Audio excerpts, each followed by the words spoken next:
Bonjour, c'est Maxlog, j'ai un message d'urgence à vous faire passer. Donc je profite d'avoir une notoriété qui a un peu grandi puisque j'ai passé le cap des 100 abonnés. Je vous remercie pas parce que je vous remercierai en septembre avec mon court-métrage pour célébrer ça. Alors si vous vous demandez pourquoi en septembre, c'est parce que j'avais prévu un autre court-métrage avant que je devais faire pendant les vacances d'été pour avoir bien le temps, etc. Mais sauf que vous êtes abonnés trop vite parce que vous êtes des malades les gens. Du coup pour le moment je vous remercie d'être autant nombreux à aimer mes vidéos. Mais pour être 100 abonnés, je vous remercierai en septembre. Du coup voilà, donc je profite de ça pour faire passer mon message parce que du coup plus vous êtes nombreux à voir la vidéo, plus le message peut être passé.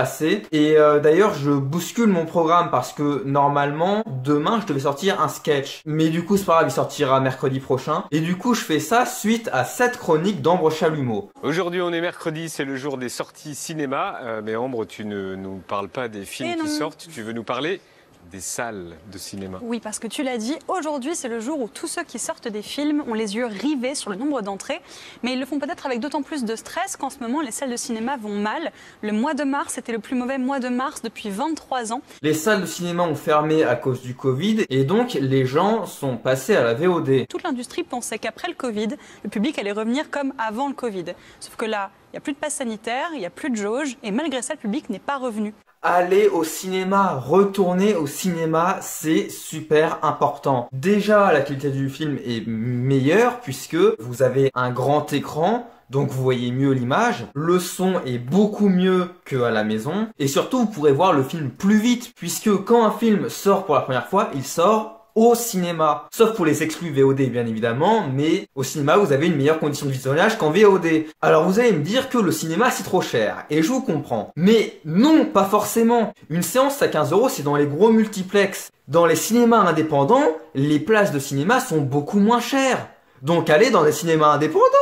Et puis même c'est pas toujours le cas. Quand j'étais à Paris pour aller voir Tous en scène 2, donc j'ai pris un train direct entre Orléans et Paris, et donc le cinéma dans lequel je suis allé, il était dans le même arrondissement que la gare où s'est arrêté mon train, par mesure de simplicité quoi. C'était le cinéma MK2 Bibliothèque, et ma place a coûté 5 €. Alors que pourtant ma séance était d'une excellente qualité. L'image était très bonne, le son était très bon, même les fauteuils étaient parfaits. Puis même si vous trouvez qu'une place de cinéma c'est trop cher, et bah prenez un abonnement au cinéma.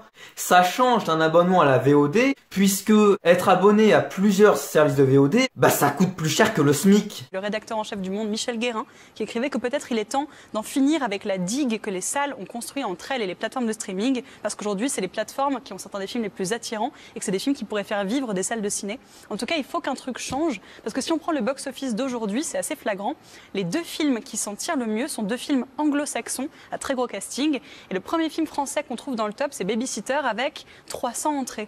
Donc il y a une vraie inquiétude dans le milieu. Il faut trouver un moyen d'attirer à nouveau les gens au cinéma, parce que sinon, des salles pourraient fermer. Je vais vous montrer ce que dit Durandal par rapport à la VOD. On a tous une salle de cinéma dans notre ville, au moins une. Parfois c'est en périphérie, c'est un petit peu chiant, mais on a à peu près tous une cinéma qui est accessible à côté de chez nous, et qui coûte à peu près entre 6 et 10, 15 €.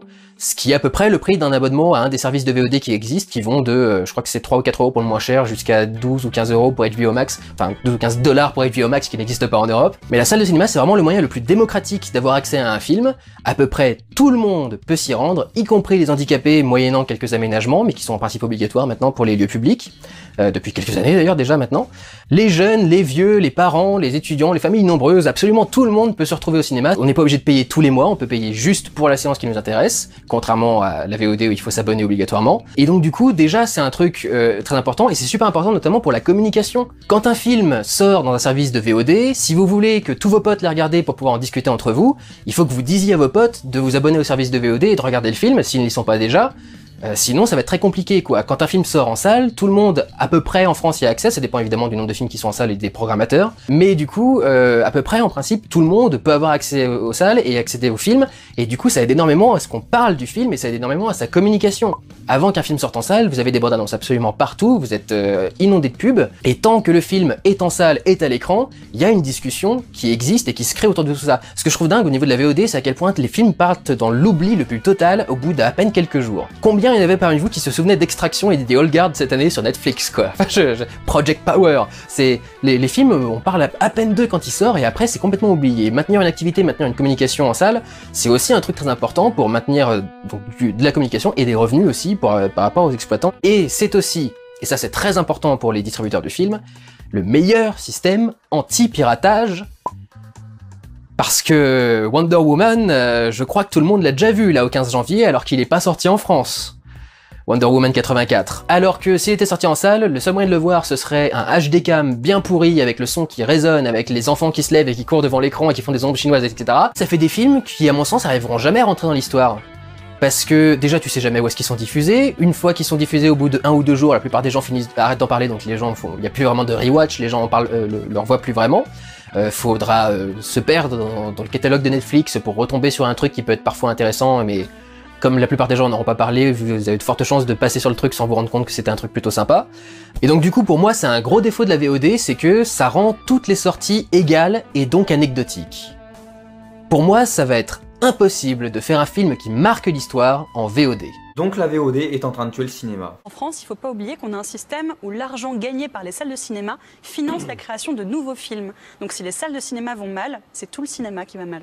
Voilà, donc ça veut dire que si les salles de cinéma ferment, le cinéma n'existera plus et mon projet professionnel ne pourra pas voir le jour. Et en plus, tous les gens qui travaillent dans les salles seront au chômage. Dans la description, je vous mets le lien vers la chronique de Ambre et également vers une vidéo de la manie du cinéma sur l'argent d'un ticket de cinéma parce qu'elle est super intéressante. C'était Maxoy et on se retrouve bientôt pour les aventures. Salut!